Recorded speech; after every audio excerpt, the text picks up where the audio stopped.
You're listening to The Streaming Wars, the podcast that discusses all of the latest happenings regarding your favorite streaming services. Find out which service is winning the war this time around. Hello everyone and welcome to the latest episode of The Streaming Wars. Today I am here by myself. Tony recently moved into a new house and he's getting settled, so rather than making you guys wait a whole nother 2 weeks for another episode, or even just trying to adjust our schedule to have an episode next week and then try to keep our normal schedule, we've decided that I'm just going to jump on here real quick. Probably it's going to be a much shorter episode than normal, just because obviously I'm not going to have my counterpart discussing a lot of these topics that we're going to cover briefly today.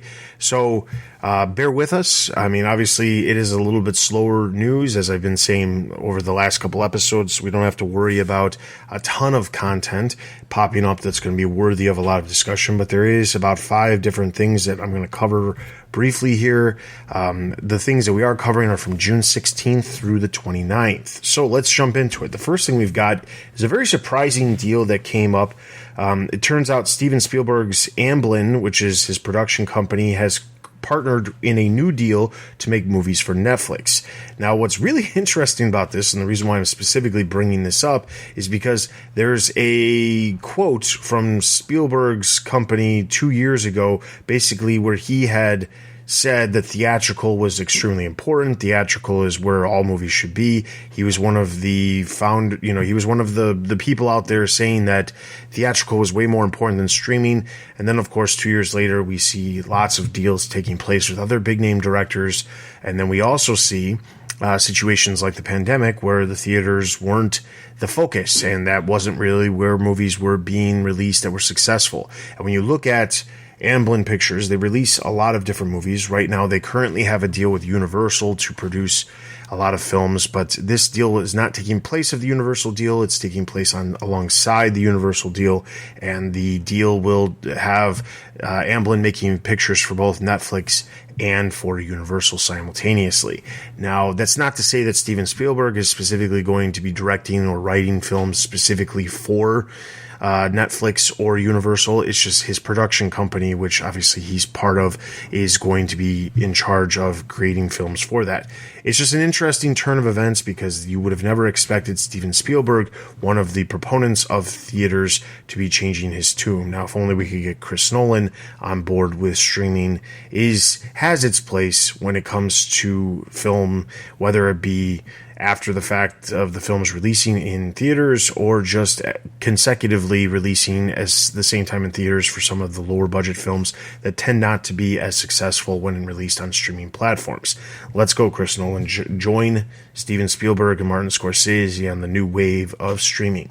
All right, next up, Univision has announced that they are going to be releasing a 2-tier streaming service next year in the U.S. and Latin America, specifically targeting the Hispanic market. This is going to be a Spanish language originals that are going to be, there's going to be more Spanish language originals than any other streaming service. They're specifically targeting Netflix because Netflix has been putting a lot of effort into having more Spanish originals and more content directed towards the Hispanic market in general. So they're going to be releasing that in 2022. No other specific deals as far as what the price is going to be, the specific release date. It's just a little bit of news that there is going to be a new streaming platform. And obviously with the streaming wars, there's always going to be some platforms that are going to come and some platforms that are going to go. All right, next we have a very interesting thing. Now, I know, I can't remember if it was the last episode or 2 episodes ago. I think it was the last episode. We were talking about the worst launches when it came to streaming services, and I completely forgot about Quibi and talked about HBO Max and Peacock. And at the time, of course, Tony brought up that Quibi had the absolute worst, and hands down it did. But yes, I do kind of block Quibi out from my mind just because that's just what I do. But there's an interesting little development. So as we know, we mentioned this a while back, but there has been some all of the original Quibi shows have been pulled over to Roku, the Roku channel. And the Roku channel has all of Quibi's library. They're licensing it. And some of the shows, including one, we were going to bring this up last episode, but we were running a little bit late for time. But the Kevin Hart show that actually released on Quibi actually got picked up for a second season on the Roku channel. So I think that's one of the only shows that's going to have the Roku channel. It's going to be on a Roku channel original that's getting a second season right away. The other interesting one is that it was also announced that there was a Demi Lovato talk show that was originally planned for Quibi that was going to release. It never did because Quibi ended prematurely and it didn't end up working out. But that show is actually going to be coming to the Roku channel as well. So that's another original that the Roku channel will be getting from the Quibi library of content that they've got. But the news that actually released is Roku revealed their viewership data for its original programming. Obviously, the vast majority of it was powered by the amount of Quibi's library that they got from back in January. But they actually stated that over the course of time that they've had the Roku, or the Roku channel has had the Quibi content, more people have viewed it on the Roku channel than the entire existence of Quibi, which is quite amusing and just shows that the entire Quibi platform never really connected at all with an audience, because the Roku channel, while it exists and it is a free option for a lot of people who are looking for content, the fact that people are going out of their way to explore the Roku channel and watch the Quibi content that is now on the Roku channel, but they never watched it on Quibi, even though you could have gotten 3 months for free, is quite amusing. So there's that. All right, next up, this was actually some pretty big news. Peacock has finally landed a deal for Amazon Fire TV and Fire tablets. This seemingly took forever.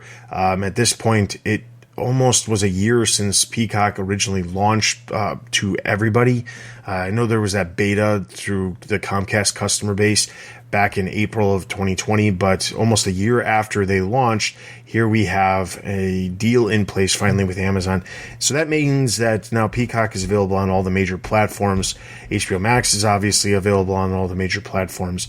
At this point, I don't know that there's anybody out, any of the big services that at least that we cover, that are not available on the major platforms. I think everybody has an even playing field. So it should be interesting to see if Peacock's numbers jump up, if they'll tout bigger numbers because of that Amazon deal. I mean, that's the hope on landing on a bigger platform like Amazon, is by, getting some more subscribers to your service. One of the things that we have not heard a lot of recently is numbers, and that's because we're right around the corner from new numbers as we get closer, as we are now in the last week of June, moving into July. We're going to be getting some new numbers for some subscription for the streaming services here very soon, hopefully some more subscriber numbers and things like that. And as we get to those numbers, hopefully we see some increases across the board with some of these players like HBO Max and Peacock and even Paramount Plus.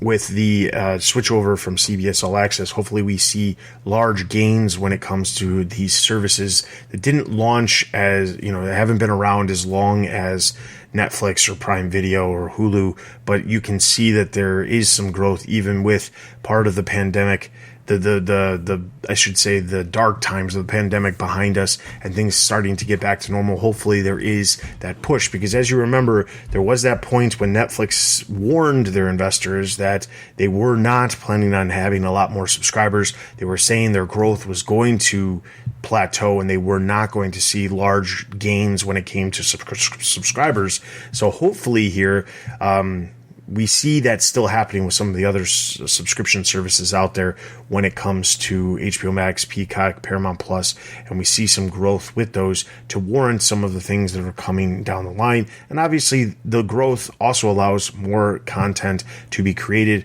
We're seeing that obviously with Disney Plus. They had a huge surge of subscriber growth, and then we see this massive slew of content that they announced last fall. So there's a ton of content that they are planning and really, really trying to amp up the level of output that they have, but a lot of that is based on the fact that they had such a large number of subscribers join the service so early on in the days of the service's launch. All right, so last up, we have just one little bit of news. HBO Max is officially launched outside the U.S. It is now available in 39 new territories. It's coming to a variety of areas in Latin America and the Caribbean. There's also a new mobile-only plan, which is interesting because this is something we've seen before. Specifically with Netflix, we heard about this. It's been well over a year, I think, since we first talked about this, but there was mobile-only plans that they announced. I think Prime Video announced one in India. There was Netflix announced some in Malaysia. The idea is that you don't always have a large number of televisions or streaming devices in a lot of other countries. So the idea is lots of people have phones, lots of people have the ability to watch content on their phones, or at the very least use their phone as their streaming device. So having mobile-only plans allows you to watch the content there on your device and as you go, and in some ways can save you cost because they're offered for a cheaper price than a service that's going to be on multiple devices or available on multiple devices. So it's good to see that HBO Max has been able to do that. The subscriber, there's a discounted rate of 50% if you are in Latin America or the Caribbean, if you subscribe to the service before July 31st. So there is that as well. This is huge news for HBO Max because this is the beginning of their international rollout, which is something they desperately need. I shouldn't say desperately need, but they really do need this to continue the success and the path of success that they've been on. Obviously, looking past or looking away from the Discovery Plus Warner Media merger that's going to potentially be happening next year. If everything goes according to plan, they're going to have potentially a much larger service that will be available. But in the meantime, HBO Max has to continue their path of growth by getting into these international markets, and Latin America and the Caribbean is the first place that they need to do this. So hopefully here we'll see some more growth. Obviously, this is happening at the end of the month. Numbers for AT&T are actually right around the corner, so it's very unlikely we're going to see any spike in subscribers due to this specific launch that might have been pre-planned, I'm sure, by the company to make sure that when the launch actually occurs, the quarterly earnings are not overshadowed by the fact that they don't have huge numbers based off of this international launch. So there's that. So this is a quick episode. Thank you so much for taking a listen.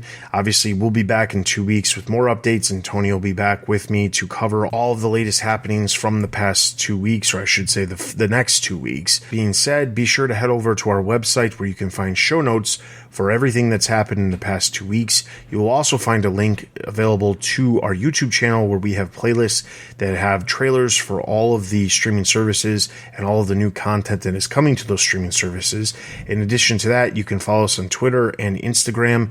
You can join our Discord to see other things and chat with us as well. You can send us an email at thestreamingwars@gmail.com with any questions, comments, concerns, feedback, or topics you'd like us to discuss in future episodes. And as I've said multiple times, obviously in situations like this where we don't have a ton of news, this is a prime time to have topics of discussion. So if you are interested in having us pull a specific topic out and discuss it at length, then get in touch with us. With all of that being said, for Tony and myself, thank you so much for listening to the Streaming Wars, and we'll see you guys next time. Thanks for listening to the Streaming Wars. Check us out on Twitter and Instagram. Also consider supporting us on Patreon. Links can be found at thestreamingwars.io.